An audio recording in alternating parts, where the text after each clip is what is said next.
Muy buenas, pues otro capítulo más de Lite Lupa, la lupa literaria, que ya sabéis pues que la lupa, pues quiero colocarla en lugares interesantes, lugares correctos, en muchos lugares a la vez, ¿no? Esto es como una pistola, solamente se tiene una bala por semana y, bueno, pues hay que apuntar bien. ¿Y qué tal si apuntamos a una librería y también a una escritora que encima enseña una escritura creativa? Vamos a abordar el tema de la literatura infantil, es decir, todo eso lo tocamos de un tiro directamente. Así que, bueno, aquí estamos con Mavi Pastor. ¿Qué tal, Mavi? ¿Quién eres tú? ¿Qué se puede saber de ti? Coméntanos un poco, bueno, ¿qué ofrece Mavi Pastor? Hola, ¿qué tal? Encantada de estar aquí en La Lupa contigo. Soy escritora, ¿vale? Empecé en esto como escritora y actualmente soy propietaria de una librería especializada en literatura infantil y juvenil, que es Seneca Llove. Ujú. También soy profesora de escritura creativa, como comentabas, porque bueno, vengo del mundo de la educación, he sido educadora durante muchos años. Entonces, en el momento en el que vi la oportunidad de hacerme con esta librería, pensé que era el lugar perfecto, ¿no? Donde mezclar todos mis intereses, tanto educativos como literarios, y ponerlos ahí para además trasladarlos a las familias. Qué bien. Entonces ya vemos que aquí hay tres facetas, por lo menos. Escritora, podemos decir lectora, pero hasta el punto de que, bueno, pues tienes una librería, ¿no? Y el tema de la educación, a lo mejor me equivoco, pero de los tres ámbitos, quizá el que podemos quitar más rápido o al menos a nivel, no sé, ya veremos exactamente, ¿no? El caso es que para ubicarnos un poquito, yo es que soy maestro de educación primaria Ujú. y quiero preguntarte, bueno, ¿de qué apartado del mundo de la educación vienes? Si es única y exclusivamente del mundo de la escritura. Coméntanos un poquillo, pues, para satisfacer este bloque bueno, en realidad lo alargas todo lo que tú quieras. Vale, mira, yo me inicié en el mundo de la educación como profesora de educación secundaria, ¿vale? Yo era Mm, profe de ciencias sociales en los institutos públicos de qué mi guay. comunidad. Lo que sucede es que de ahí, bueno, de ahí marché a Reino Unido, donde viví 6 años, y empecé en la educación secundaria, pero bueno, cambié y me inicié en el mundo de la educación infantil. Donde ya había hecho mis pinitos, porque bueno, porque sabes que los opositores, mientras llegamos a la oposición, tenemos que ganarnos la vida de muchas formas, y yo siempre había trabajado con Ya. niños en la etapa anterior, ¿vale? En la educación no reglada. Mm, Entonces, en Reino Unido vi la oportunidad de poder ser docente en la etapa de infantil y fui subdirectora de una escuela infantil bilingüe en el barrio de Camden. Donde cogí gran parte de la inspiración y para el tema de la literatura infantil. Allí aprendí muchísimo sobre literatura infantil por cómo la trabajan ellos en el aula. Y luego regresé de nuevo y he estado dando también educación a nivel universitario, eh, a nivel personal, por decir, de desarrollo personal, a adultos en el ámbito de la escritura creativa. O sea que he tocado áreas así como muy, muy diversas dentro del mundo de la educación, tanto infantil, secundaria, en primaria también en los años como mm, monitora y demás, mm. y en la etapa universitaria también. Entonces, y tanto fue dentro como fuera de España, en la educación reglada y en la educación no reglada. Entonces, no soy esa persona llevo 20 años haciendo lo mismo y por lo tanto sé mucho de lo Mm. que hago, pero sí que soy una persona que he visto mucho porque he hecho muchas cosas diferentes, entonces creo que me da una perspectiva sobre la educación bastante, bastante amplia, bastante abierta. Qué bien, qué bien. Sí, sí, es que iba a decir eso, muchas etapas, pero muchos lugares también, pero muchas temáticas, ¿no? Más ciencias sociales, escritura, tal y cual. Eso es fascinante.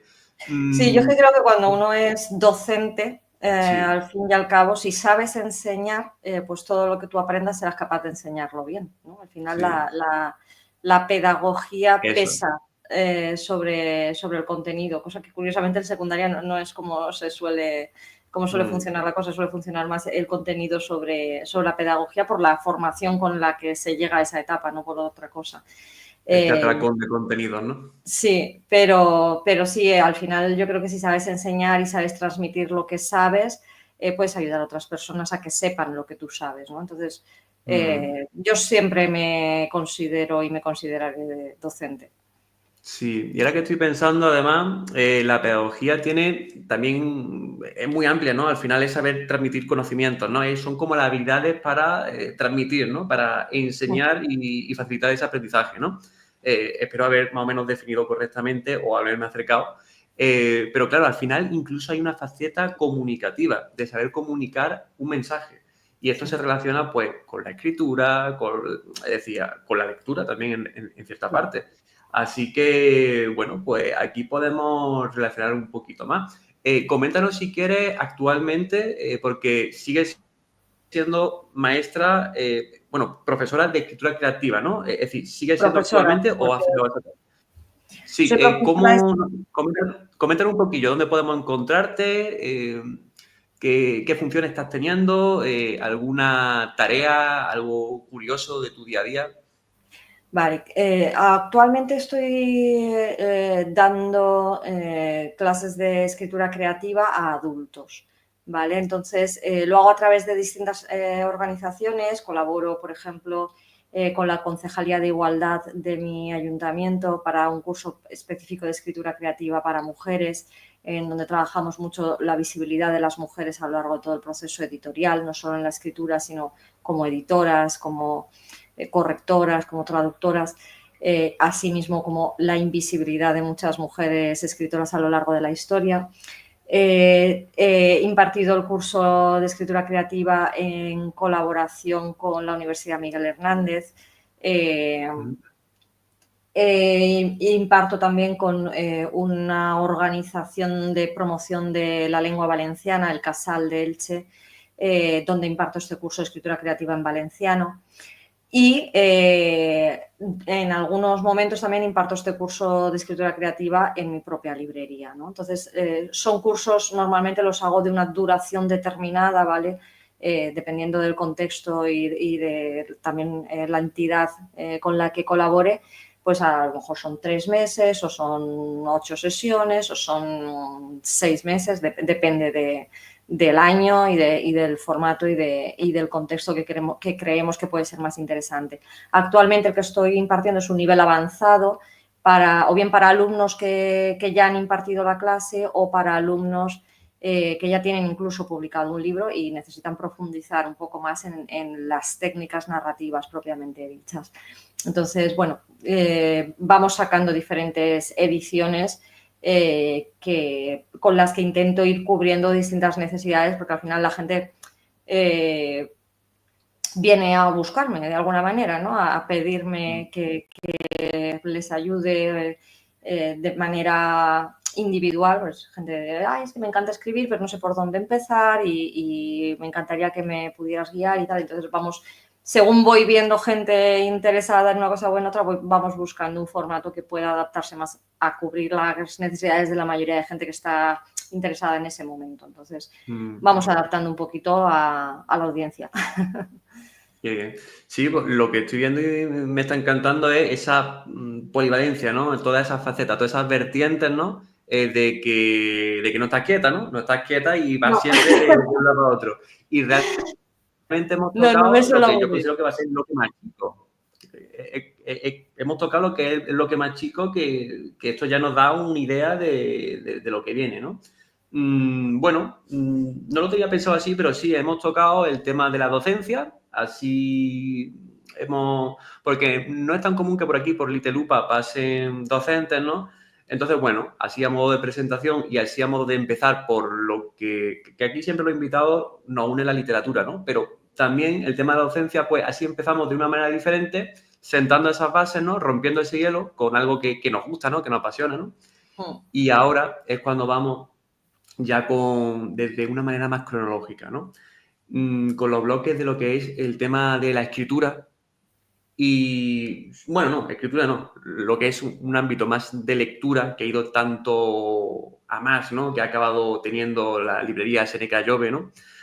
Como el tema de, bueno, abordaremos un poquito lo que es el tema de, no, sí, me he liado, el tema de la escritura tuya como producción propia y el tema de la lectura, que ha ido ya acabando lo que es en la librería. Sin embargo, tanto la lectura como la escritura muchas veces están relacionadas. A veces van de la mano. Entonces, para ir poco a poco avanzando en este aspecto, me gustaría ir desde los inicios. Es decir, cómo era Mavi Pastor en esos primeros pasos quizá literarios, ¿no? Se dieran cuando se dieran, en qué momento se le ocurrió escribir algo o en qué momento empezó a leer ya con una pasión un poquito más grande. Es decir, ¿dónde estuvieron esas pequeñas semillas que fueron el inicio de un abanico súper amplio? ¿Dónde están esas pequeñas pistas que la gente diría, pues aquí la literatura está presente? Vale. Primero te voy a pedir perdón porque no sé si se escucha, pero aquí somos valencianos y muy fans de la pólvora y ahora mismo hay una cohetada por aquí por ser el día que es. Pero espero que no llegue al otro lado mucha interrupción. No te preocupes, esto es ambientación. Esto siempre ayuda a que el capítulo se distinga de otro, le da personalidad. Así que efectivamente, perfecto. Los valencianos no vivimos sin pólvora, entonces aquí no hay día que de repente no haya cohetes por algún motivo u por otro. El caso es que, bueno, como lectora, siempre fui una lectora voraz de niña, siempre. Era una lectora voraz con poco acceso a los libros, ¿vale? Porque era otra época, no es la época actual en la que el acceso es tan fácil, tan inmediato, tan sencillo. Entonces leía y releía una y otra vez los mismos, los que tenía en casa, los que pedía prestados a mis primos, los que sacaba del colegio, los leía una y otra vez. Entonces, de hecho, yo creo que viví mi infancia soñando con historias en general como lectora. Luego sí que es cierto que tuve un repunte en la adolescencia, curiosamente a partir de una lectura obligatoria, que sabes que esto es un tema muy controvertido, pero a raíz de una lectura obligatoria del instituto se me despertó algo y me enganché por completo a volver a leer de una forma un poco más intensa, ¿no? Y el tema de la escritura, el otro día me hacían la misma pregunta y realmente, porque hay gente que dice, yo es que siempre he sabido que quería ser escritora. Yo no sabía que quería ser escritora porque yo no sabía que ser escritora era una opción. Quiero decir, no está dentro de tu imaginario de cosas reales que uno puede ser de mayor. Yo, por ejemplo, sí que me había imaginado a mí misma como maestra, curiosamente, o sí que me podía imaginar, no lo sé, siendo incluso traductora o... Sí que sabía que era algo como muy relacionado con las letras siempre, pero no pensé jamás que ser escritora era una carrera viable. Entonces, nunca me imaginé a mí misma como escritora. Sí que escribía cosas, escribía cartas. En aquella época todavía nos enviábamos cartas por sellos y demás. Escribía cartas y disfrutaba muchísimo escribir cartas larguísimas, en las que a veces creo, porque no tengo yo las cartas, las tiene la persona que las recibía, que en medio metíamos pequeñas historietas, aparte de, bueno, dibujos y demás. Y en los primeros años yo estaba también muy relacionada con el mundo del teatro. Entonces adaptaba obras teatrales. Yo cogía obras teatrales que me encantaba leer, clásicos, pero claro, eran los típicos clásicos que a lo mejor salían 30 personajes y yo decía, pues nosotros nada más que somos 8, ¿cómo hacemos este Shakespeare? Entonces cogía y lo adaptaba, ¿no? Lo reescribía quitándole personajes, intentando que la trama siguiera funcionando y demás. Todo aquello, bueno, pues quedó perdido en el cajón del aprendizaje, ¿no? Pero no, ahora mismo no sé ni dónde. Estaría en disquetes o en... vete tú a saber en qué tipo de archivo estará todo aquello. Pero sí que escribía, pero no era consciente de que yo realmente quería compartir esto con el mundo y que era una opción viable. Y era ya bastante mayor, pasada la treintena, de hecho ya era madre, cuando de repente dije, yo es que realmente lo que quiero hacer con mi vida es escribir. Y ahí ya sí que empecé a formarme más en serio, a leer manuales de escritura, a asistir a conferencias, a cursos y a escribir propiamente dicho, ya con una rutina y con una constancia. Pero el proceso hasta llegar ahí, porque ahora es mucho más visible todo gracias a las redes sociales, sí que es más cercano, sí que es más viable y si quieres empezar a escribir, sí que sí que es como que puedes encontrar que hay otra gente que lo hace o que lo intenta al menos, ¿no? Sí, Pero cuando yo era pequeña no era una opción. me gustaría hacer un paréntesis. Bueno, Sí, también una pequeña gracieta que se me ha ocurrido, que hay claro. muchos escritores y escritoras a día de hoy que no, bueno, gracieta pero triste también, que aún no consideran una opción ser escritores o ser realmente, ¿no? Como un trabajo oficial principal, ¿no? Una fuente económica, Ujú. ¿no? La descripción de trabajo desde ese aspecto. Eh, Has comentado algo de la formación, ¿no? Que fuiste a algunas conferencias, que hiciste tal. ¿Podrías desarrollar un poquito eso? ¿Cómo te formaste en esa época? ¿Qué caminos tomaste? Que entiendo que fueron como unos caminos quizás más iniciales, porque claro, al final siempre se va aprendiendo, ¿no? Pero en esa época más o menos, no sé, ¿cómo decidiste, me voy a formar? Pues voy a hacer esto, esto, esto. ¿Cuáles fueron esos pasos, esa secuencia? Bueno, pues empecé sobre todo de forma muy autodidacta, ¿vale? Consumí mucho contenido, como digo, gracias a las redes sociales. Actualmente hay muchísimo contenido online, había muchísimo podcast para escritores sobre cómo escribir, había mucho canal de YouTube.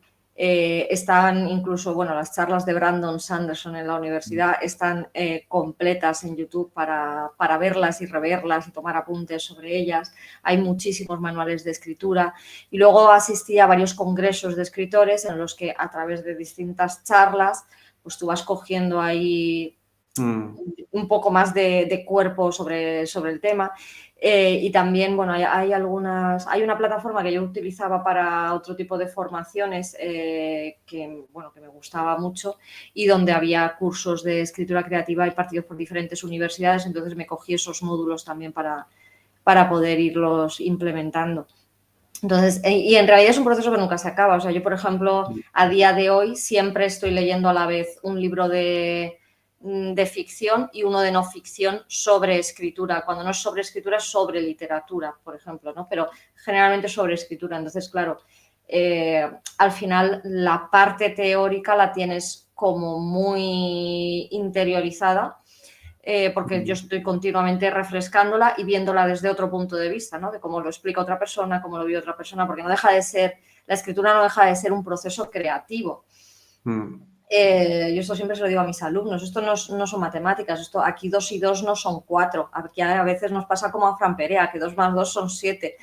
Entonces, es muy importante conocer las normas de la técnica literaria, de las técnicas narrativas, para que en el momento de si te estás saltando alguna, que sepas que te la estás saltando y qué efecto vas a conseguir al saltártela, porque cuando saltarte una norma tiene unas consecuencias, como en arte, ¿no? O sea, cuando pintas un cuadro y decides no ser realista, pues bueno, porque tienes una intención detrás.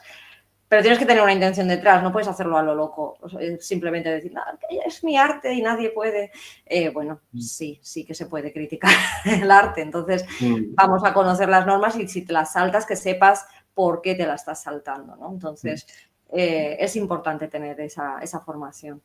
¿Qué libros podrías recomendar? Algunos poquillos como para aprender escritura. Entiendo que esto puede ser muy amplio porque hay unos libros quizás un poquito más temáticos y luego hay otros que son más de niveles, ¿no? Pero bueno, sí. Tú aquí rasca por donde puedas. Mira, hay algunos que son considerados básicos y que todo el mundo habla de ellos y cuando es así, por algo será, ¿vale? Uno de ellos es Salva el gato. Es un libro enfocado a la escritura de guiones cinematográficos, pero que se puede coger mucho para la escritura de novela. Es un libro muy directo de cómo trabajar un libro para que funcione, ¿vale? Simplemente para que funcione, ¿no? Ahí no entran en calidad, entran en que funcione, a nivel sobre todo de estructura. Es como, tenemos la fórmula de cómo hacer una peli de Hollywood, aplícala y vas a tener una peli de Hollywood, ¿vale? Entonces, si lo que buscas es eso, ese libro es muy directo en ese sentido. A mí ese está muy bien, pero realmente hay un libro de un escritor español que no es tan conocido y me parece que debería ser más conocido, que se llama La cocina de la escritura. Me suena. Es de Daniel Casany, es un autor catalán. Y el libro habla de todos los ingredientes, ¿vale? Por eso se llama La cocina, todos los ingredientes que tienes que meter en tu escritura para que aquello funcione. Y es un libro estupendo porque no te habla solo de cómo hacer que funcione a nivel técnico, ¿vale? A nivel de montar una estructura, de crear unos personajes, de generar una trama, etcétera. Pero te habla de cómo escribir bien. De qué cosas, más allá de la ortografía, ¿vale? Escribir bien va un poco más allá de la ortografía, de qué cosas evitar. Y es un libro que funciona incluso para alguien no necesariamente interesado en escribir ficciones, para alguien que, por ejemplo, escribe habitualmente textos periodísticos, ensayo, blogs, si hay quien sigue en el mundo de los blogs, que sabemos que tuvieron tiempos mejores, para escribir. ¿Sabes? Cualquier persona que la escritura forme parte de su oficio en su día a día, independientemente de que sea para un libro o que sea para escribir propiamente, ese libro está muy bien. Está muy bien. Además, lee ameno, no es de estos aburridos. Qué bien. Vale, bueno, pues ahí tenemos esos dos librillos. Regresamos, ¿no?, a esa línea biográfica, ¿no? En el que, bueno, pues habías comentado que habías tenido esa etapa de formación y que, bueno, que había ido avanzando un poquillo en ese aspecto. No sé si comentaste que algo desde el ámbito social literario, ¿no? Que no sé si había mucho o poco, no sé si me está bailando eso, pero bueno, ¿cómo continúa en ese aspecto? Bueno, en ese momento decido publicar y porque en ese momento, mientras me estaba formando, estaba escribiendo dos cosas de forma simultánea, estaba preparando mi primer cuento y estaba escribiendo una novela de fantasía juvenil. Y el cuento, pues obviamente lo termino antes que la novela, por su propia extensión. Entonces empiezo a investigar sobre las diferentes opciones de publicación y pues muy rápidamente me doy cuenta de que quiero autopublicarlo. Entonces empiezo a informarme de todos los pasos que un autor debe dar para autopublicar su cuento o su libro. Y bueno, simplemente lo gestiono. Ahí sí que encontré una dificultad porque yo en aquel entonces todavía residía en Reino Unido y algunos temas burocráticos, como por ejemplo conseguir el ISBN, allí es distinto que aquí. Entonces, por ejemplo, había mucha información en foros españoles. Yo ya tenía, digamos, un networking bastante importante con autores españoles y demás. Pero claro, yo a la hora de hacer los trámites tenía que investigarlos por otro lado, por decirlo de alguna forma. Entonces eso sí que fue un pequeño hándicap que, bueno, al final tampoco fue nada. Pero bueno, que el papeleo es normalmente lo que a mí más me asusta y me paraliza. La burocracia mata. Sí, sí. Pero bueno, nada, lo publiqué y ahí empezamos a rodar la rueda y seguí con los siguientes proyectos mientras hacíamos la promoción de ese primer cuento y desde entonces pues no hemos parado. Qué bien. Hubo un momento además en medio de todo eso regresamos a España, pasó la pandemia, etcétera, etcétera, y llegó un punto en el que gracias a, pues eso, a haber hecho toda esa trayectoria y de ver aquello que aquella niña no sabía que era viable, que era una opción, en medio de todo eso decidí dejarme el trabajo para centrarme en el mundo de la escritura. Entonces, justo antes de hacerme con la librería, estaba dedicada 100% a escribir. Entonces, ese año fue muy, muy intenso, muy prolífico, tanto a nivel de escritura como a nivel de comunicación con los lectores y asistencia a eventos, etcétera, etcétera. Entonces, ese año fue muy, muy, muy bonito, vamos. Y muy mágico, me imagino, ¿no? Siempre soltando la fantasía que uno tiene en la mente, en comunicación constante con las personas que disfrutan de la fantasía que ha salido de tu mente, conociendo nuevas personas, Un lapso cortito, entiendo, pero intenso y potente. Así Sí. que guay. Bueno, ¿cómo surgió? ¿Cómo surgió el tema de la librería? Porque, bueno, se llama Seneca Llove. ¿En qué año empezó la librería? ¿Cómo salió la semilla? Eh, Yendo a temas burocráticos, pues eso, que eso también quizá puede ser cansado, ¿no? No sé, comentar un poquillo cómo fue la semilla, cómo se gestiona todo eso. A ver, lo de la librería fue, como te digo, yo estaba en mi mejor año como escritora y no me estaba planteando ningún tipo de cambio de vida ni de ir hacia otro lado. Seneca Llove es una librería que lleva 30 años en mi ciudad, en Elche. Es una librería de referencia para los que hemos crecido aquí. Era la librería infantil y juvenil por excelencia. Entonces, bueno, yo tenía, obviamente tenía relación con los anteriores propietarios como autora, había ido a firmar con ellos a Feria del Libro, había hecho presentaciones allí con ellos, etcétera. Y de repente vi un anuncio que el propietario se jubilaba y se traspasaba en Instagram directamente, ¿no? Y entonces cuando vi ese anuncio directamente pensé, es que tiene que ser mía. O sea, fue así, o sea, fue ¿sabes? Esa sensación de sentirlo y decir, es que no hay otra opción, ni yo estaba pensando en adquirir una librería, ni en tener otro trabajo, ni en parar mi carrera de escritora, ni en nada.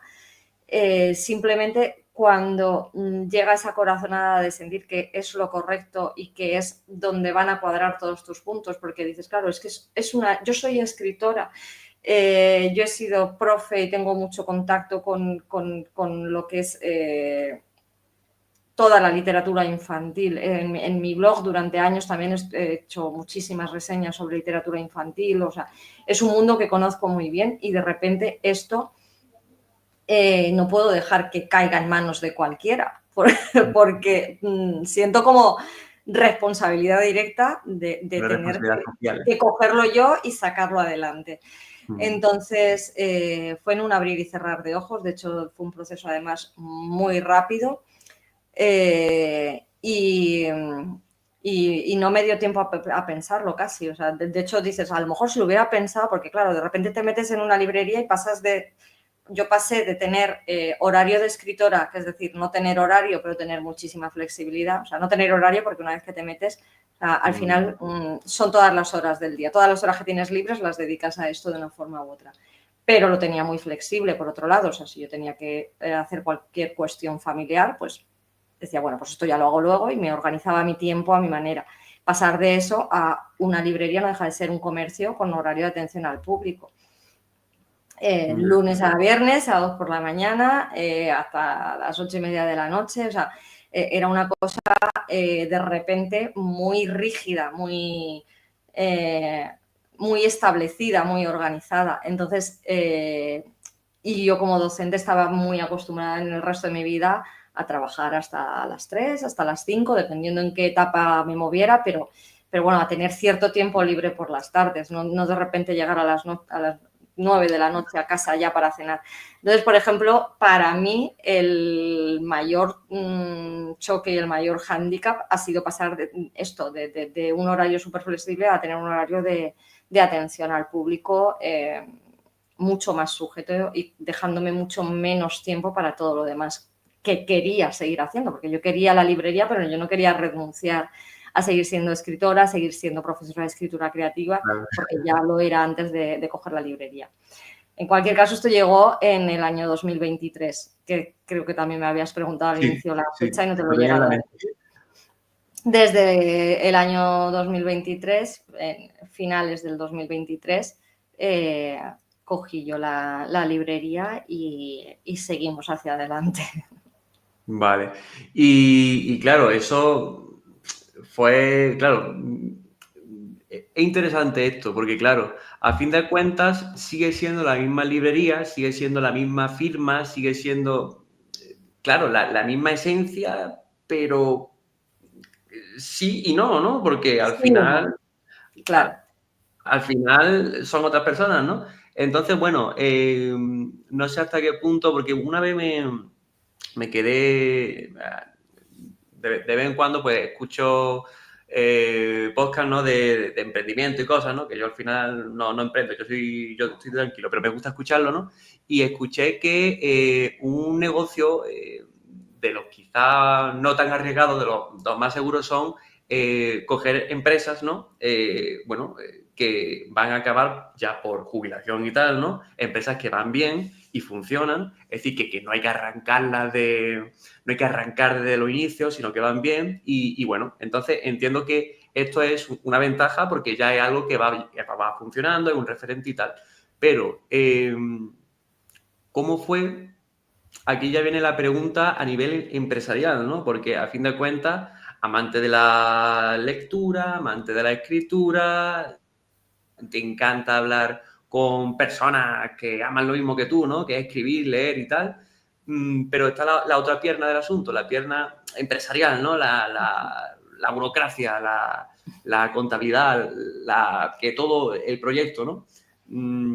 Entonces, ¿cómo llevas este aspecto? Han sido 2 años, he visto que habéis cambiado de dirección, es decir, de ubicación, ¿no? Sí. ¿Cómo ha sido la parte mala o quizá la parte más, sí, la burocrática, ¿no? Vamos a entender sinónimo La de menos estos 2 romántica años. de tener una librería, ¿no? ¿Cómo han sido estos 2 años? No sé, coméntanos un poquillo todo lo menos romántico, lo más pesado de todo. Mira, la curva de aprendizaje ha sido brutal porque yo me alegro muchísimo de venir, por ejemplo, de ya conocer. Yo tenía una cosa muy positiva, es que conocía el catálogo, ¿vale? Hay gente que a lo mejor entra en una librería y de repente pues no conoce ni qué editoriales hay, ni qué tipo de libros publican, ni cómo funciona el mundo de las librerías. Yo, gracias a mi parte de emprendedora como autora, sí que conocía esa parte, ¿no? Entonces, eso es una parte que yo pude asumir con más facilidad. En cambio, sí, como dices, tiene una parte burocrática muy fuerte en la que yo de repente tengo que aprender a gestionar un programa que lleva un inventario directo de los libros que hay, los que entran, los que salen, los que se han vendido, la caja que has hecho al final del día, etcétera, etcétera. Entonces, eso en parte lo tuve que aprender antes de arrancar. Tuve una formación también a cargo de la empresa que contraté para el software y demás. Bueno, pues estaba incluida una formación para saber cómo manejar aquel mastodonte de programa. Pero claro, parte la vas aprendiendo conforme caminas. O sea, Qué palo. y no hay otra manera de hacerlo. De repente tienes que aprender cómo hacer facturas electrónicas cuando trabajas con entidades públicas, por ejemplo, que son facturas oficiales y que funcionan de una forma completamente distinta porque van directamente registradas a Hacienda o tienes que saber qué impuestos tienes que pagar. Aunque me los va diciendo la asesoría y demás, obviamente yo contrato a gente para que me ayuden en lo que es pues, presentar las trimestrales, los IVAs y todos estos rollos, pero al principio es que no sabes y dices, ¿y este impuesto de qué es? Y este no lo he pagado ya, no era también, no, esto también. hay que pagar por muchas cosas. Pero eso es interesante, para puntualizar esto. Entonces, tu alma, tu emoción de literaria, ¿no? Por así decirlo, se ocupa mucho de la librería, ¿no?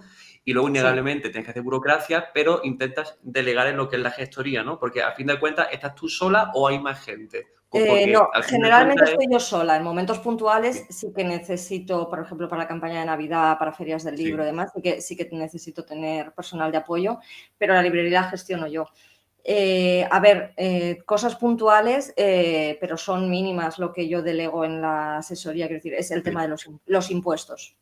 Los Sí. impuestos, pero la contabilidad, la parte administrativa dentro de una librería, que es tratar con tus proveedores, que son las distribuidoras y las editoriales que te tienen que traer los libros, pagar las facturas a final de mes, comprobar que las facturas que has pagado eran efectivamente las que te tenían que cobrar y no más ni menos, o las facturas que yo hago a los clientes, los presupuestos que yo hago a clientes, por ejemplo, pues un colegio imagina que quiere renovar su biblioteca, te dice, tengo tanto dinero, ¿qué podemos? Entonces yo tengo que elaborar una serie de presupuestos, etcétera. Todo eso es una parte burocrática muy grande que consume el 80% de mi día a día.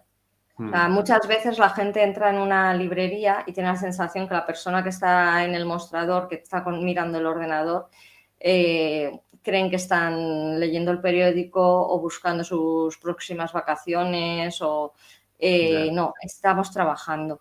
Estamos haciendo una factura, estamos revisando unas cuentas, estamos haciendo un pedido. Lo que se dice mucho, pero en los ratos muertos, como estás en una librería, pues leerás libros. No, Yo no lo creía que en supongo. los ratos muertos iba a poder escribir, Carlos. Yo creía, estaba convencida, te lo digo de verdad. Yo en 2023, cuando hice esto, dije, bueno, ahora no, porque estoy aprendiendo cómo se hace todo, pero llegará un momento en que yo aquí en mis ratitos libres, raro será que yo no me pueda abrir una pestaña en el Drive y ponerme a escribir un capitulito o dos al día. No, no puedo. No puedo. A ver, pues quizás si tuviera más gente sí que podría, pero yo ahora mismo pues soy una pequeña empresaria autónoma que da para lo que da. Entonces, como todos los empresarios, yo soy Juan Palomo, que yo me lo guiso y yo me lo como. Entonces, tengo que hacer 20 cosas distintas y no me da ese ratito libre ni para leer, ni para leer dentro de la librería, quiero decir, fuera así, ni para leer ni para escribir, que era mi primera idea de decir, no, yo en los ratitos libres seguramente pueda escribir. No puedes escribir ni puedes leer. Y coméntanos ya un poco cómo acaba todo esto, lo que es hasta la actualidad, ¿no? Una de las últimas noticias es que habéis cambiado la dirección. Sí. Esto también puede ser una locura, ¿no? Cargar muchos libros, ¿no? Coméntanos ya pues todo hasta el final. Y ya pues Sí. iniciamos aquí unas preguntas que tengo muchas ganas también.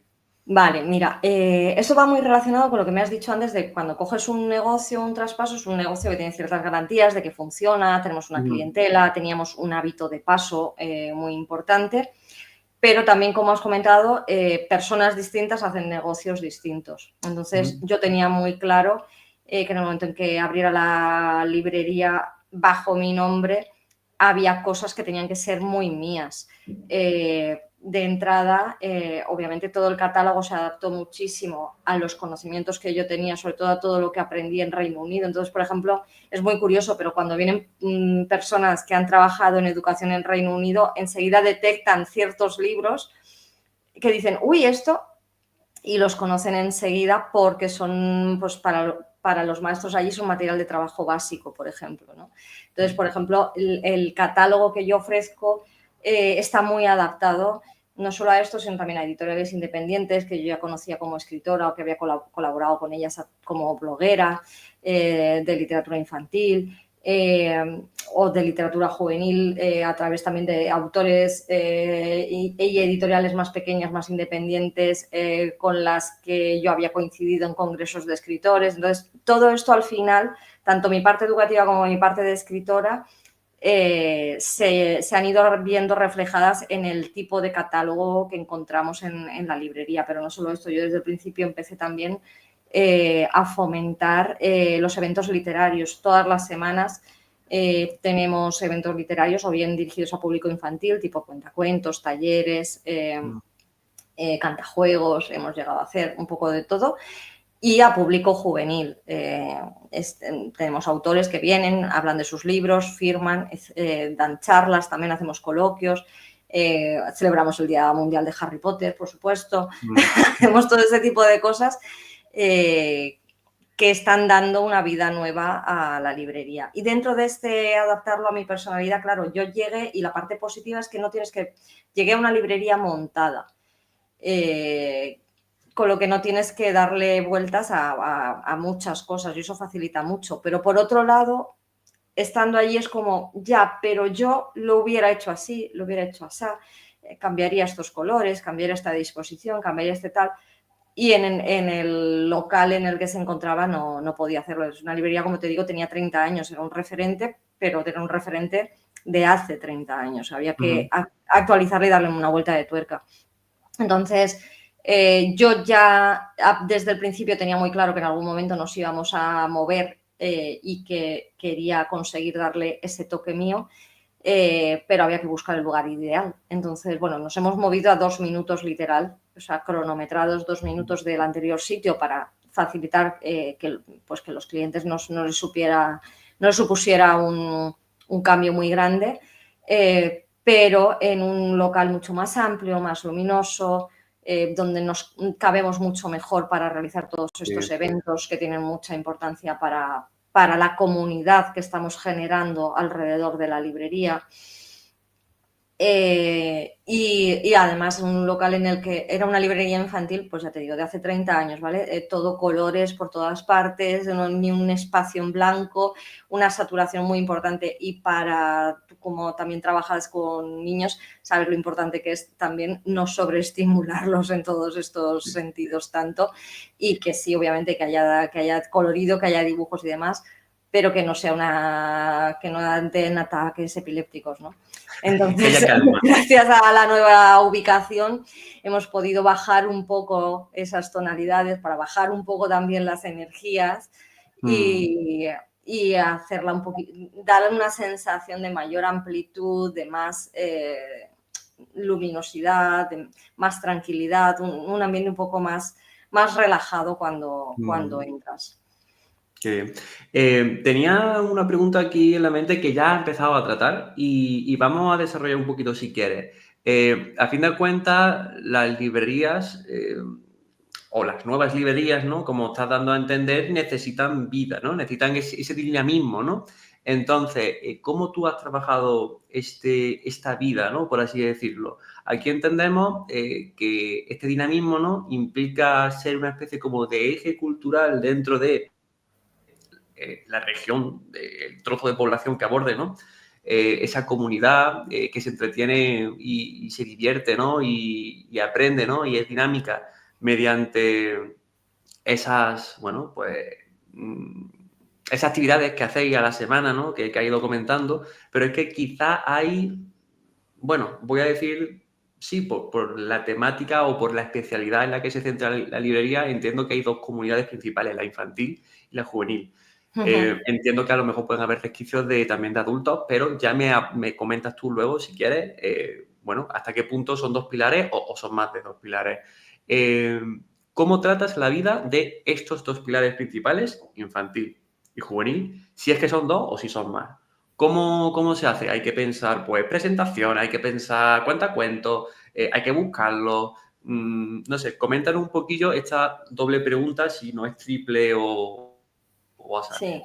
Sí, son dos pilares. Nosotros trabajamos en dos bloques importantes, que uno es el bloque infantil, que coge desde los 0 hasta los 12, y el bloque juvenil, que como digo yo, es para jóvenes de todas las edades, es para jóvenes de 20, de 30, de 40, ¿vale? Porque nosotros, por ejemplo, la fantasía juvenil, sin ir más lejos, hay mucho adulto que la lee. Entonces, y en otras librerías no es tan fácil encontrar, por ejemplo, este género. A veces lo tienen en un rinconcito o a veces pues está muy desbancado por lo que es la narrativa, ¿no? Esto que llaman así como con palabras mayúsculas narrativa, como si lo demás no fuera narrativo. La narrativa contemporánea que dicen, o bueno. Entonces, claro, tenemos una cantidad de gente que no lee esa narrativa contemporánea, dicho, como digo, entre comillas, y que sí que busca una fantasía juvenil y una lectura juvenil que es parte de nuestra comunidad. Entonces, tenemos esos dos pilares que sí que llegan a tener adultos propiamente dichos, pero los englobamos dentro de lo juvenil. Sí. Entonces, en nuestra parte infantil, obviamente a través de cuentacuentos, talleres y demás, tenemos a las familias muy implicadas. Luego, además, tenemos una relación muy cercana con los colegios, no solo porque, como te digo, bueno, somos proveedores de ellos, sino porque, por ejemplo, también participamos cuando hacen rifas solidarias, sea en Navidad, sea a final de curso, demás, pues nosotros siempre participamos con algún lote de libros para este tipo de sorteos de forma desinteresada. o a veces hacen, pues como, es que hemos hecho en el cole un concurso de relatos, no sé qué, y hemos pensado que el premio, pues, por supuesto, la librería colabora y demás. Entonces, sí que estamos metidos en el tejido de la comunidad en ese sentido, en dos direcciones. Y además ofrecemos nuestro espacio, pues mira, por ponerte un ejemplo, hemos cedido nuestro espacio a la Asociación de Familias de Altas Capacidades de la zona. Entonces vinieron a realizar un taller, una charla informativa para las familias. Entonces, este tipo de eventos, no solo relacionados con autores que vienen a hacer sus cuentacuentos de sus libros y demás, sino otro tipo de temas que interesan también a las familias, también tienen cabida allí. Entonces, al final vas haciendo, no solo con los individuos y con las familias, sino también con el tejido asociativo de la ciudad, se va creando una comunidad importante. Y luego en la parte de juvenil, como decimos, de todas las edades, trabajamos mucho el tema de charlas, eventos, coloquios, firmas de autores. Hacemos muchas de nuestras charlas con los autores. Lo que hacemos es grabarlas, emitirlas en directo a través de Instagram, porque a veces pues las agendas de los adultos son más complicadas, ¿vale? Es mucho más fácil llenar un evento infantil que llenar un evento de jóvenes y de adultos. Entonces, muchas veces hacemos la charla también, la emitimos en directo en Instagram y la dejamos guardada en nuestro perfil. Entonces, hay gente que la revisita más tarde. Y tenemos también desde hace ya, bueno, no fue desde el principio, pero prácticamente desde el principio, hace ya bastante, un club de lectura juvenil en el que todos los meses leemos un libro de literatura juvenil y venimos 2 veces al mes a la librería a comentarlo, una al principio, otra al final ya con spoilers y, como digo yo, con machetes si hace falta. Y a través de un grupo de Telegram también lo vamos comentando y demás. Entonces, en ese sentido, la comunidad juvenil está muy, muy bien cuidada. Y aparte, tanto en un lado como en otro, por lo que decías, ¿no? De cómo se diferencia una nueva librería, ¿no? Ahora que, por ejemplo, estamos amenazados por la oferta fácil de comprar online, por muchos centros comerciales que venden libros. Por favor, no compréis libros en supermercados, ellos ya venden otras cosas y se ganan el dinero de otra forma. Id a la librería a vuestro barrio. Pero yo creo que nosotros ofrecemos una cosa muy importante que no te ofrecen ni esas compras online ni ese supermercado, centro comercial, gran superficie, y es que nosotros hacemos recomendaciones personalizadas. Nosotros, desde nuestra librería, conocemos el catálogo de los libros que tenemos porque yo me los leo fuera de horas, como ya he dicho, pero me leo las novelas que traemos de juvenil, conocemos los autores, conocemos si estás con la saga de no sé qué, pero no sabes si este va al segundo o este va al tercero. Bueno, nosotros lo sabemos y te ayudamos y lo vemos. Entonces, eso es un plus añadido que no te da otro tipo de superficies.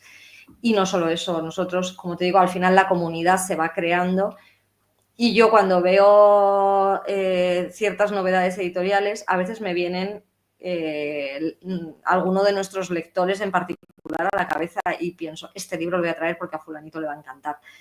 Y luego cuando viene digo, mira, te he traído dime qué te parece. Y muchas veces acierto. Entonces, eso es una de las partes que más me satisface con diferencia, vamos, es una de las cosas más bonitas del día a día.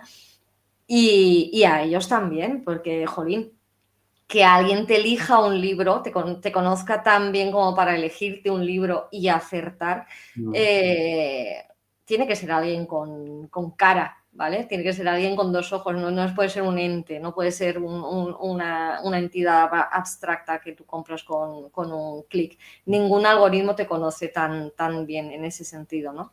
Entonces, esa es nuestra parte diferenciadora, yo creo, como librería y nuestra manera de crear comunidades. Pues eso, tratarnos de tú a tú como personas, de irnos conociendo además por nombre los unos a los otros. Entonces, eso creo que marca la diferencia.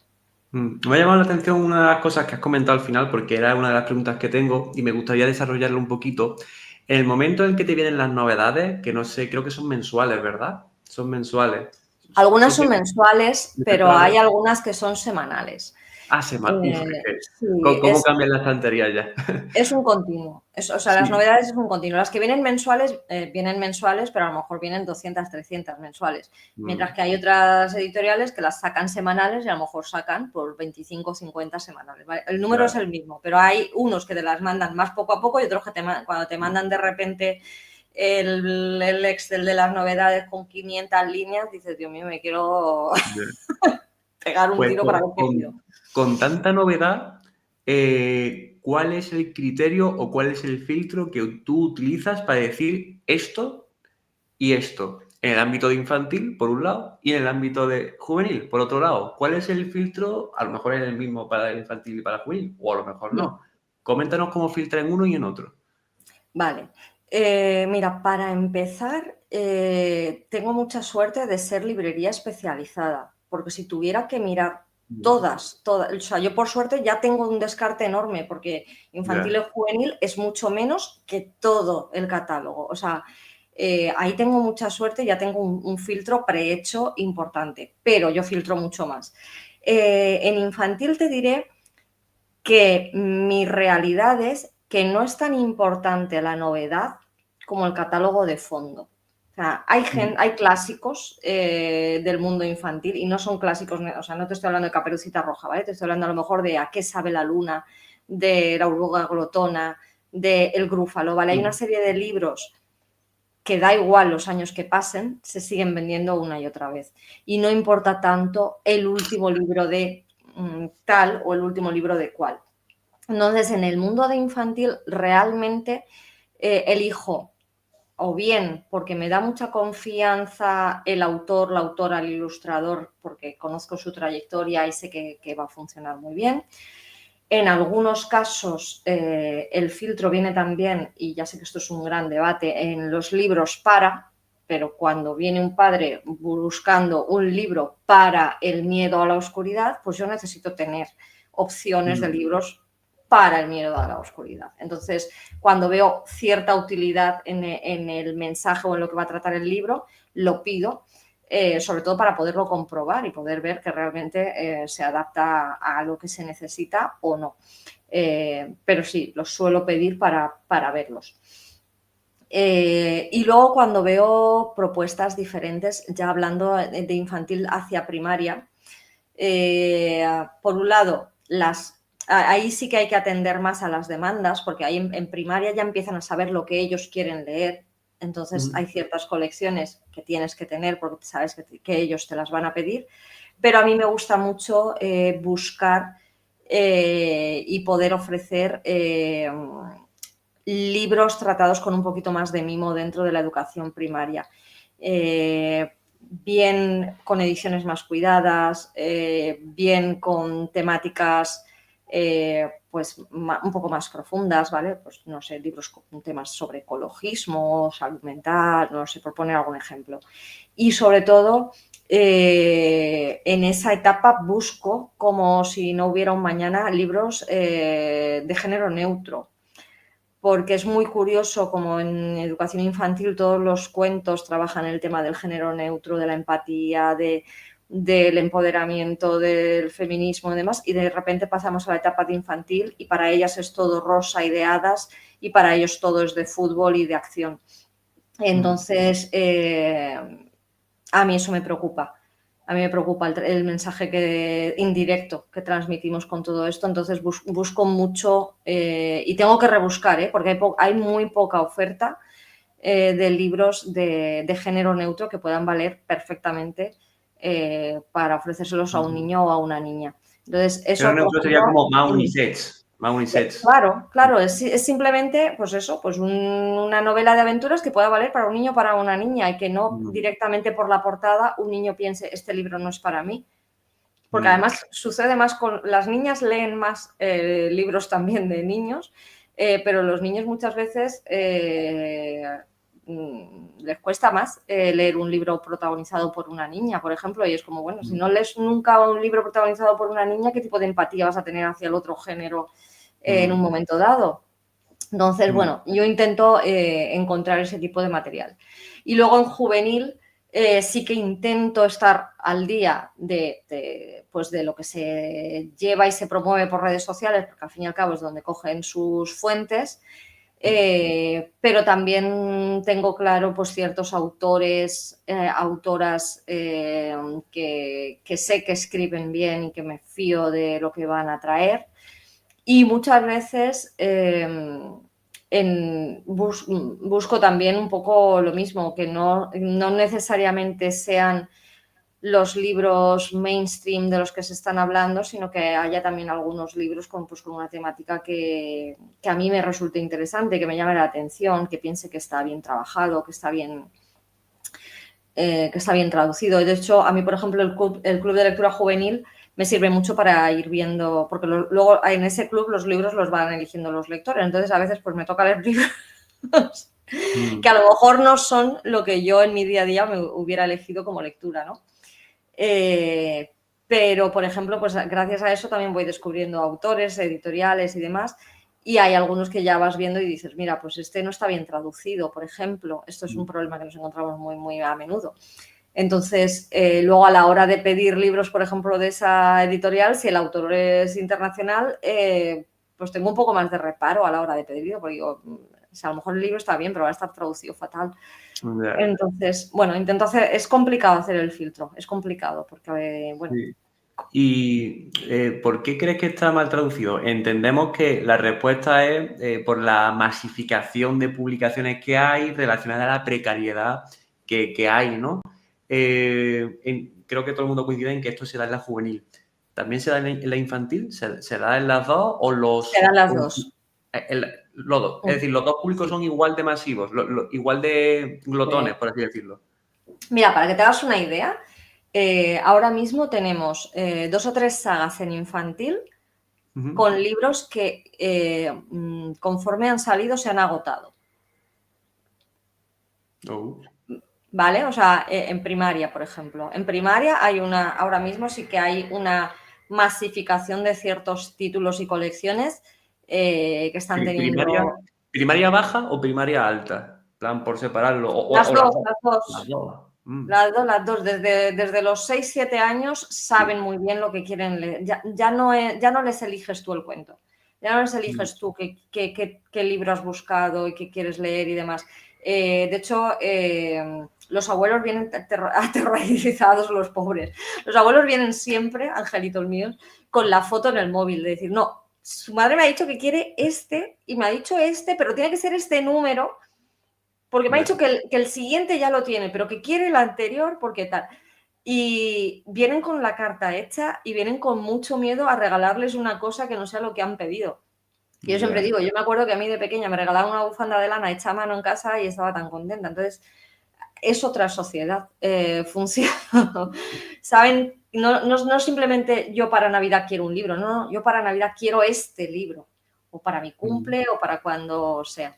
Entonces, lo tienen clarísimo, lo tienen muy, muy claro. A veces se quedan sin lectura y sí que vienen a la librería a explorar otras opciones y ahí es donde yo intento entrar y darles alguna recomendación que los saque un poco de lo más mainstream, pero en primaria ya nos encontramos por un lado, una ferocidad de publicaciones continuas para bombardear con novedades y por otro lado, un concepto muy claro de qué quieren leer.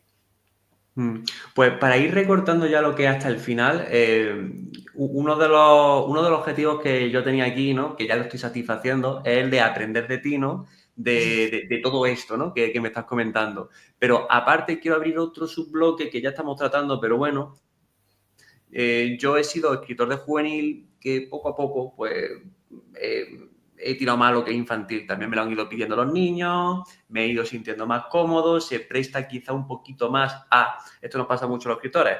Tenemos una acumulación de ideas, pues a lo mejor al jugar en un formato más corto, más así, pues a lo mejor puedo ir soltándola un poquito más rápido. También cada uno tiene su forma de crear. Me estoy sintiendo ahora cómodo aquí y por eso estoy, bueno, descubriendo un poquito cómo va el panorama. Entonces, tengo como una serie de preguntas cortas para ver, pues, cómo, no sé, para que tú que ves continuamente cómo va el asunto, pues, que me comentes. ¿Qué tipo de portadas funcionan en la infantil? no es lo mismo primaria baja que primaria alta, pero a nivel de primaria, si quieres partirlo en 3, si hablamos de ciclos, o en 2, si hablamos de baja, tú ahí intenta como puedas, porque entiendo que al final, independientemente de la edad, al final es lo mismo. Mira la portada, mira si eso es la sinopsis. Bueno, lo mismo no, porque también abren la hoja y miran los colorines, miran las ilustraciones. El Pero interior. bueno. Ahora mismo la portada. sinopsis no tiene... La sinopsis la miran los padres, Sí, si acaso. sí. En primaria no se miran sinopsis prácticamente nunca. Las miro yo para ayudarme a ver lo que hay dentro. Pero en primaria tiran mucho, obviamente eso es la portada y obviamente esto es de cajón, pero bueno, hubo otras épocas en las que era de otra manera. Son portadas siempre ilustradas, no portadas fotográficas. Que ya empiezan en secundaria a hacer alguna portada de tipo fotográfica, pero en primaria son siempre portadas ilustradas y les llama la atención el personaje principal. O sea, la portada tiene que ser del personaje. Ellos quieren saber de quién es esa historia.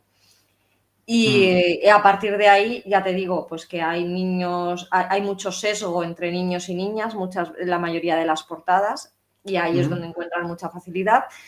Sin embargo, pues eso, hay otras con más neutralidad en los tonos, en el tipo de ilustración, en el tipo de personajes que se eligen, que bueno, que también pueden ser atractivas de otra manera. Pero generalmente las que más le llaman la atención son las que están más sesgadas de género. Los niños van a por cosas de niños y las niñas van a por cosas de niñas. Y meterles algo más global, por decirlo de alguna forma, les cuesta, tienen que tener el paladar entrenado. Así de buenas a primeras no es lo que eligen. Y luego, por desgracia, en infantil, ahora mismo hay un territorio masivo. De hecho, si te pasas por un centro comercial de estos con libros, lo vas a ver rápidamente. Son los youtubers. Sí. O sea, los niños y las niñas quieren libros de sus youtubers. Entonces, quieren una portada ilustrada, pero una fajita en la que venga la cara de su youtuber, para que ellos sepan que eso es de él o de ella. Sí, yo en la clase... Eso es algo con lo que, bueno, yo intento luchar los pongo en el estante más bajo, porque de ahí se ven menos. Y sé que el que los quiere los va a preguntar, pero no se los pongo como la primera cosa que les entra por los ojos, porque, bueno, no me parece. Ya. Sí, yo en la clase tenemos una biblioteca de familias que está compuesta por 2 libros de cada familia que aporta al inicio del curso y hay algunos libros que son de youtubers. Es decir, que hay un youtuber que se llama Arta, hay otro que se llama, estaba en la familia Miguindi, que no sé si son exactamente influencers o youtubers, hay unos cuantos. Te quería preguntar la importancia de los colores de la ilustración. Porque, claro, la dualidad que hay es que yo ahora mismo estoy tirando más a la edición, autopublicación. Eso implica, pues, que si yo al final, no sé, la unidad sale más cara. Entonces, hay que también tener eso en cuenta. Entonces, la pregunta es, ¿hasta qué punto es importante que la ilustración, perdón, hasta qué edad es importante que la ilustración sea de color? ¿Eso aborda todo primaria? A ver, no. En primaria, como tú dices, en los últimos cursos, ¿vale? De cuarto, quinto, sexto, ya no demandan tanto ilustraciones a color en el interior. Siempre ayudan, pero ya no son tan necesarias. Sobre todo en libros de quinto, sexto, de niños que son buenos lectores, ya puedes tener un libro con una novela de maquetación tradicional, por decirlo de alguna forma, ¿vale? Pero, por ejemplo, por debajo de esa edad, aunque sean en blanco y negro, sí que les llama la atención maquetas divertidas, una maquetación más dinámica. Te pongo un ejemplo muy conocido, el diario de Greg. Sí. El diario de Greg tiene una tipografía que no es, pues, de libro de texto habitual, tiene letras más redonditas, más más divertidas, más juguetonas, por decirlo de alguna forma, tiene algunas palabras en mayúsculas resaltadas, tiene alguna frase que de repente va maquetada de otra manera, incluye dibujos, aunque sean en blanco y negro, pero sí que los incluyen. Ese tipo de maquetación, incluso para edades, como te digo, de 10, 12 años, para los niños y niñas que leen menos, que estos que dicen que para que cojan un libro hay casi que amenazarlos de muerte, ese tipo de libro tiene más probabilidades con ellos. El otro es realmente el libro de los buenos lectores. O sea, cuando alguien coge, y voy a poner otro ejemplo que más o menos es conocido, Amanda Black. Cuando alguien coge una Amanda Black, que eso es texto capítulo tras capítulo, sabes que es un buen lector.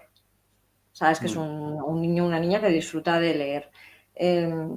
Pero a esa misma edad hay otros niños que leer eso les supone un mundo. Vivimos en una sociedad de impaciencia.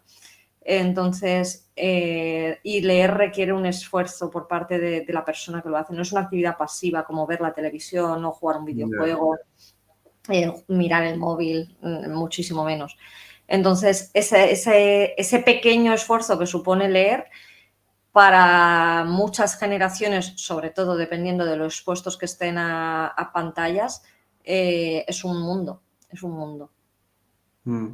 Vale, pues ya como última pregunta para cerrar este bloque, al final del mes, por ejemplo, a nivel de infantil, ¿qué se ha consumido más? Podemos hacer no sé, un top 2, top 3 así reducido, pero a nivel de estilos, puedes tirar ya por donde sea, a nivel de género o a nivel de aventuras o a nivel de pues, mucho más concreto. Los de unicornio os gustan más o los de los futbolísimos os gustan más. Tú ya ahí tiras por donde un top 2 o top 3. Mira, últimamente a nivel infantil, bueno, nosotros siempre lo que más vendemos es la etapa de 0 a 2 años. Es curioso porque es una etapa muy de prelectura, en la que se venden muchísimo los libros interactivos, es decir, estos con solapitas, con pestañitas, con cositas que tú con el dedo subes y bajas, libros con mecanismos, ¿vale? De cartoné, gorditos, tipo, pero no necesariamente, ¿vale? Tipo Osito Tito, Pepe y Mila, este tipo de libros a esas edades son siempre nuestros más vendidos. Y luego vendemos mucho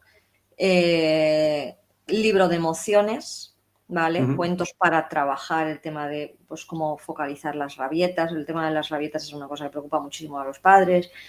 Libros para ayudar a dejar el pañal, libros para ayudar a dormir. Ese tipo de literatura es también de las más vendidas en la franja de infantil.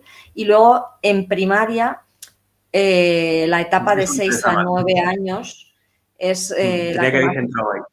¿Cómo? Perdona. Que tenía que haber enfocado la pregunta ahí, a primaria, que es donde me interesa un Es poco. la parte que te interesa como autor. Sí.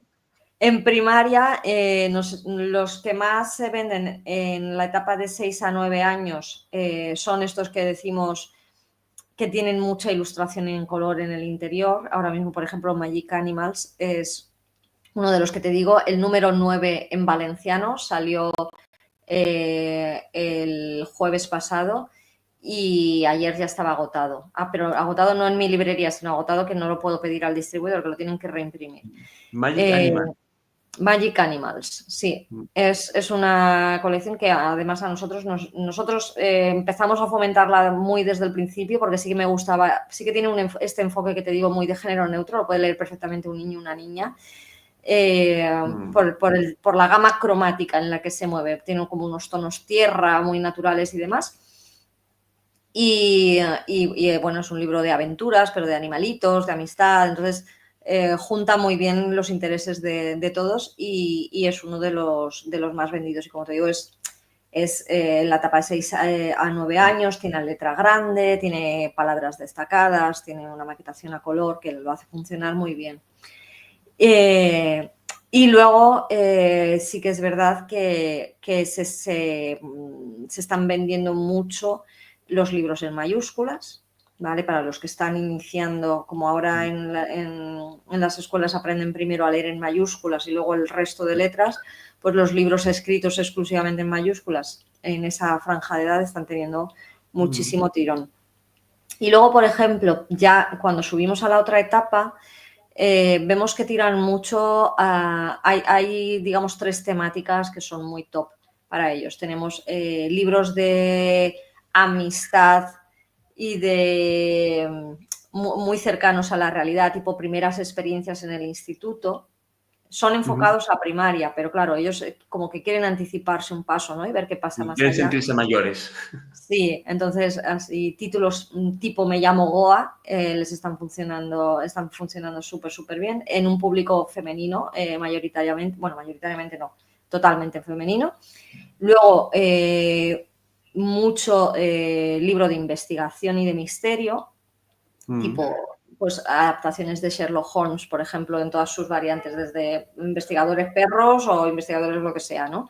Pero muy ese tipo, funcionan muy bien. Y luego los relatos de humor funcionan también, sobre todo en ese caso, para género masculino, les funcionan muy bien los libros con los que ellos se ríen. Las colecciones de David Walliams, por ejemplo, que ese, por ejemplo, es uno de los que te digo que traigo yo por influencia después de mi estancia en Reino Unido. Ayer era un bestseller, estaba en todas partes, pues aquí también funciona muy bien.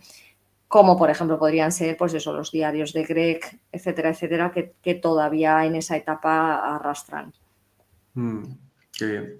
Vale, Mami, pues estaría preguntándote muchas más cosas, porque vaya, ha sido bastante interesante la entrevista, de verdad. Pero bueno, ya para no alargar más, ahí cortamos. Te paso ya la última pelota en la que tú puedas decir cualquier cosa que quieras comentar, si se te ha olvidado cualquier cosa, si quieres hacer algún tipo de conclusión. Y ya en el momento que tú termines, pues yo me despido y ya se cierra el capítulo. Así que ahí tienes la última pelota y tú dices lo que tú quieras. Pues mira, voy a aprovechar para reivindicar. Yo es que soy muy reivindicativa. Dale. Primero, que lean, que los niños y los jóvenes tienen que tener acceso a los libros para leer. Tenemos que ponérselo fácil. Tienen que tener el tiempo y el espacio para poder leer. Quiero decir, una casa en la que, por ejemplo, la televisión está todo el día encendida, no es un espacio en el que un niño pueda leer. Aunque sea una programación de adultos, es totalmente distrayente. Necesitan un espacio en calma y un tiempo en el que leer sea la única opción. Entonces, eso lo tenemos que hacer desde las familias. Y, por supuesto, proveerles de recursos, de libros interesantes. No vale pues si es que en mi casa tengo un montón de libros de cuando yo era pequeño, ya no les van a interesar, lo siento. Necesitan libros adaptados a sus intereses, adaptados a esta nueva generación que está acostumbrada a otras muchas cosas, porque ya lo tenemos bastante difícil para competir con otras cosas, ¿no? Y creo que es fundamental porque todo el tiempo que pasen leyendo no lo van a pasar con una pantalla. Y creo que es algo en lo que tenemos que trabajar muy en serio. Los niños están llegando con problemas de comprensión lectora secundaria y esto no les afecta simplemente a la asignatura de lengua, esto afecta a todas las asignaturas, incluida matemáticas. Hay niños que tienen fracaso escolar en secundaria porque no comprenden el enunciado de los problemas, porque no son capaces de extraer Yo estoy loco con mis niños. de 3 líneas de texto qué les quieren decir. Y esto solo se arregla leyendo, o sea, tan fácil y tan sencillo como eso. Entonces, esa es la primera reivindicación. Y la segunda es que apoyen el comercio local y apoyen a las pequeñas librerías de barrio. Cualquier tipo de comercio hoy en día lo tiene muy complicado para salir adelante y en general todo lo que está relacionado con la cultura siempre es más difícil. Nuestras condiciones no son, como en ningún caso, tan sencillas como las que pueden tener grandes superficies y aún así ponemos todo de nuestra parte para facilitar la vida a los lectores. Insisto, en ningún centro comercial te van a llamar por tu nombre de pila, ni van a conocer tus gustos literarios, ni te van a poder hacer recomendaciones sinceras, ni cuando, por ejemplo, vienen preguntando en la etapa de 14, 15, 16 años que están muy perdidos con qué les pueden ofrecer para leer, no te van a hacer recomendaciones ajustadas a su edad, y si les vas a querer comprar una novela que no es adecuada, nadie te va a decir, ¿estás segura?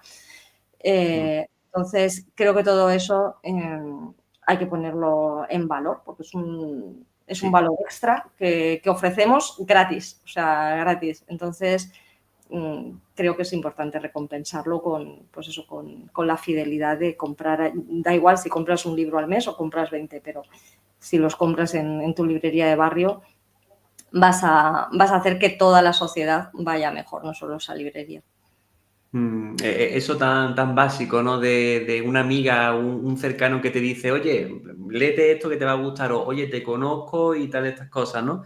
Eso tan básico de mantenerlo, ¿no? De perpetuarlo y bueno. Pues listo, Mavi, muchísimas gracias por esta conversación. Pongo en valor, ¿no? Todo, no sé, se ha notado toda tu experiencia, todas tus vivencias, lo que bien has sabido comunicar también, ¿no?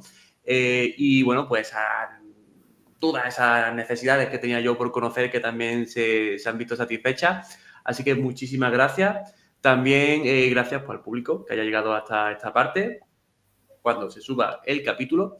Y nada, si queréis más de Mavi Pastor, que sepáis que está en redes sociales, que bueno, pues también ella está invitada para más capítulos, así que puede haber más de Mavi Pastor. Y si queréis saber más de Delite Lupa, pues bueno, hay que sepáis que hay muchos capítulos, vamos por el 100 y pico, así que pincha y va buscando por ahí.